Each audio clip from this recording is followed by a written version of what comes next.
రామాయణంలో ఉన్న మరొక గొప్ప విలువ ప్రతిజ్ఞా పాలన. ఒక మాట ఇచ్చిన తర్వాత చక్కగా ఆ మాటని నిలుపుకోగలగటం.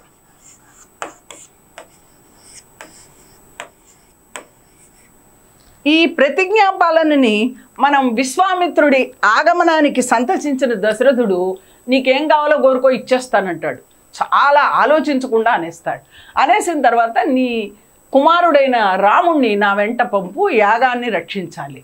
దశరథుడు ప్రాణం విలవిల్లాడిపోతుంది.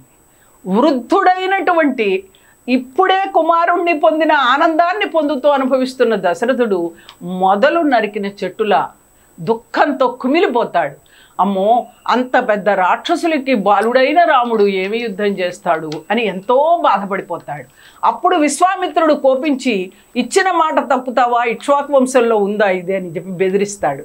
అప్పుడు వశిష్ఠుడు అతనికి పిలిచి మాట చెప్తాడు. ఏమనంటే, విశ్వామిత్రుడు యాగాన్ని రక్షించుకోలేడా, నీ బిడ్డని ఎందుకు పిలుస్తున్నాడో అర్థం చేసుకో. అతని దగ్గర అమేయమైన శస్త్రాస్త్ర విద్యలు ఉన్నాయి. అవన్నిటిని నీకు ఇస్తాడు, నీ బిడ్డకి ఇస్తాడు. నీకేం భయం లేదు. విశ్వామిత్రుడి సంరక్షణలో రాముడు క్షేమంగా ఉంటాడు, కళ్యాణం పొందుతాడు అని కూడా చెప్తాడు. ఈ చెప్పడం వల్ల ఆ ప్రతిజ్ఞని, ఇచ్చిన మాటని నిలబెట్టుకుంటాడు. అంతేకాదు భరతుడికి పట్టాభిషేకం అని చెప్తారు. దాన్ని వెంటనే పాటించి ఆ ప్రతిజ్ఞని రాముడు నిలుపుకుంటాడు.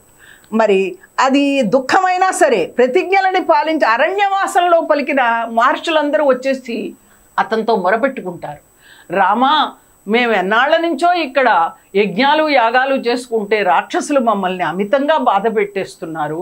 యజ్ఞం మధ్యలో నెత్తురు పోస్తున్నారు, మమ్మల్ని నానా బాధలు పెడుతున్నారు. వీళ్ళందరినీ కనుక నువ్వు సంహరించి మాకు చక్కటి ఒక ప్రశాంతమైన పరిస్థితిని ఇస్తే మేము తపస్సులు చేసుకుంటామని అడిగినప్పుడు ఆ ప్రతిజ్ఞ పాలన చేసి అనేక వేల మందిని రాముడు ఒక్కడే చంపి తన ప్రతిని నెరవేర్చుకుంటాడు. సత్యవాక్యానికై తన బహిప్రాణమైనటువంటి ఆ రాముణ్ణి అడవులకు పంపేసి పుత్ర విరహాన్ని అనుభవిస్తూ మరణిస్తాడు దశరథుడు. ఇదంతా కూడా రామాయణంలో మనం నేర్చుకోవాల్సిన అంశాలు.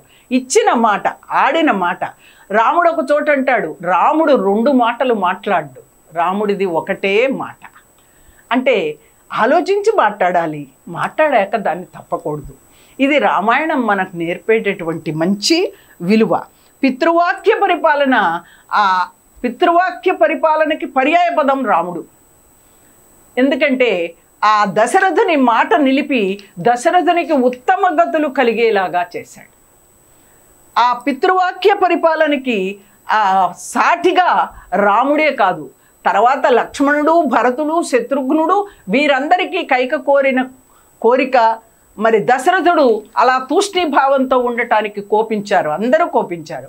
కానీ రాముడు మాత్రం కొంచెం కూడా ఎటువంటి వికారము పొందకుండా అడవులకి వెళ్ళటానికి నారచీర కట్టుకుని సిద్ధమైపోయి, నార వస్త్రాలను కట్టుకుని అతను సిద్ధమైపోయాడు.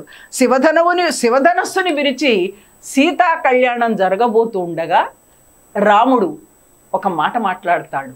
నేను ఈ వివాహం చేసుకోవటానికి సిద్ధంగా లేను, నా తండ్రి అనుమతిస్తే వివాహం చేసుకుంటానంట. పితృప్రేమ, పితృవాక్య పరిపాలన. ఆయన మాటని తప్పి పెళ్లి చేసుకోవాలని, అబ్బా నేనే కదా శివధనస్సుని విరిచాను, ఈ అందాల భరిన సీత నా సొంతమవుతోందనే ఆనందం కాదక్కడ. లోతైన ఆలోచన కలిగిన రాముడు తండ్రి చాటు బిడ్డగా తండ్రి కుదిర్చిన సంబంధాన్నే చేసుకోవాలనే ఉద్దేశ్యంతో, ఇది చాలా విలువైన విషయం. తండ్రి అంగీకారంతో వివాహం చేసుకోవాలనే మాట కూడా అక్కడ సీతా కళ్యాణ ఘట్టంలో మనం చూస్తాం.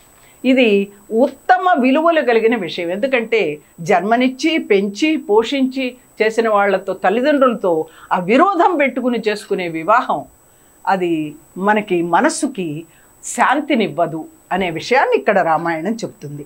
ఆ తర్వాత అవతార పరిసమాప్తి, రామావతారం ఇక ముగిసిపోతుందనగా ఏం జరుగుతుందంటే, ఇంకా విష్ణువుని వైకుంఠానికి పంపేయాలని దేవతలందరూ కలిసి అక్కడ యమధర్మరాజుతో రహస్య సంభాషణలో రాముడు పాల్గొనేటట్లుగా చేస్తారు. అదే సమయానికి అక్కడ ఒక నిబంధన పెడతారు. ఎవరైనా వీళ్ళు మాట్లాడుతున్నప్పుడు కనుక అభ్యంతరం కనుక కలగజేస్తే వాళ్ళకి ఇంకా మరణ శిక్ష వెయ్యాలి అని. మరి అక్కడికి వచ్చినటువంటి వ్యక్తి దుర్వాస మహర్షి. మనందరికీ తెలుసు, పురాణాల్లో బాగా కోపం కలిగినటువంటి ఋషి ఆయన. ఆయన వచ్చి నేను వెంటనే అత్యవసరంగా రాముడితో మాట్లాడాలి అంటాడు. అక్కడ ఉన్నది ఎవరు? లక్ష్మణుడు.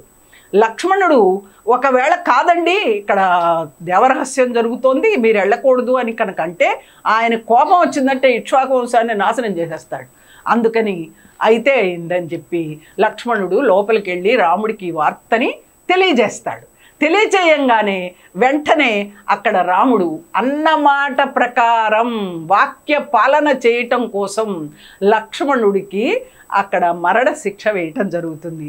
లక్ష్మణుడు ఆ సరయూ నదీ తీరంలో తన ప్రాణత్యాగం చేసిన కొద్ది సమయంలోనే తాను కూడా అవతార పరిసమాప్తం చేస్తాడు. ఇక్కడ కూడా ప్రతిజ్ఞా పాలన మనకి కనిపిస్తూ ఉంటుంది. తర్వాత ఆశ్రిత వాత్సల్యం కూడా రామాయణంలో మనకి కనిపించే మరొక గొప్ప విలువ.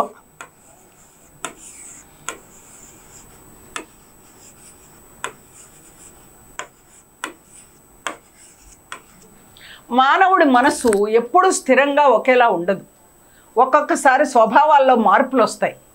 ఒకప్పుడు ఒక పక్షంలో ఉన్నవాళ్ళు ఇంకొకసారి ఇంకో పక్షంలో ఉండటానికి సిద్ధపడతారు మానసికంగా. అలాంటి ఘట్టమే మన రామాయణంలో కూడా జరుగుతుంది.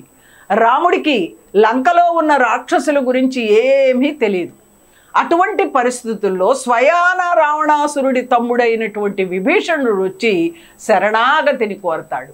రామా, నేను ధర్మాన్ని అవలంబిస్తున్న నీ పక్షంలో నేను వచ్చి చేరాలనుకుంటున్నాను అని అన్నప్పుడు అప్పుడు అక్కడ అందరి సలహాలు అడుగుతాడు. వాళ్ళందరూ కొందరు అనుమానిస్తారు, విభీషణుణ్ణి అనుమానిస్తారు. కానీ అప్పుడు రాముడు ఒకటే అంటాడు, నేను శరణాగతి కోరితే వాళ్ళ పట్ల వాత్సల్యం చూపకుండా ఉండలేను. ఏం జరిగినా సరే, పర్యవసానం ఎలా ఉన్నా సరే నేను వాళ్ళని రక్షించి తీరుతానని విభీషణుడికి రక్షణ ఇస్తాడు. శరణాగత రక్షణాపరుడనేటటువంటి సార్థకమైన భగవత్ తత్వాన్ని ఇక్కడ రాముడు మానవుడుగా మనకి అందించాడు. అలాగే స్వామి కార్య నిర్వహణ, యజమాని చెప్తే ఆ పని చేయటం, ఎందుకు ఏమిటి అని అడగకుండా స్వామి కార్య నిర్వహణలో ఉదాహరణ హనుమంతుడే. హనుమంతుడిని మించిన స్వామి కార్య పరాయణుడిని ఇంకోడిని చూడం మనం. మరి స్వార్థాన్ని మనం లేకుండా చేసుకోవటం, నిస్వార్థమైనటువంటి భావన.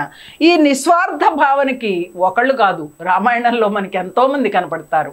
రాముడు, భరతుడు, సీత, విభీషణుడు, సుగ్రీవుడు, ఇలాంటి వాళ్ళందరినీ కూడా మనం ఎటువంటి స్వార్థ భావన లేకుండా వాళ్ళ ప్రాణత్యాగం చేయటానికి కూడా సిద్ధపడటాన్ని మనం చూస్తాం. అలాగే చిత్తశుద్ధి అంటే ఏంటి? మనం త్రికరణాలు ఉంటాయి, మనసు, మనో, వాక్, కాయ కర్మలు. మనస్సు, వాక్కు, చేసే పని, ఈ మూడు ఒక్కదాని మీద ఉండటం అనేది చిత్తశుద్ధి అంటారు. అలా కాకుండా మనసులో ఏదో అనుకుని నోటితో ఇంకోటని చేత్తో ఇంకోటి చేయటం, ఇలా ద్వంద్వ ప్రవృత్తి అనేది లేకుండా పూర్తిగా చిత్తశుద్ధి కలిగినటువంటి మనస్సు చాలా మంచిది అని చెప్పేటటువంటి పాత్రలు మనకి సంపాతి, జటాయువు, త్రిజట, ఇటువంటి వాళ్ళల్లో చిన్న చిన్న పాత్రల్లో కూడా మనం ఎన్నో చూస్తూ ఉంటాం. కాబట్టి రామాయణంలో మనం నేర్చుకునే విలువలు నేను కొన్నే చెప్పాను, ఇంకా ఎన్నో ఉన్నాయి. ఎన్ని వెతికి సముద్రం లోపల రత్నాలు దాగినట్లు రామాయణం నిండా రత్నాలు లాంటి విలువలు ఉన్నాయి.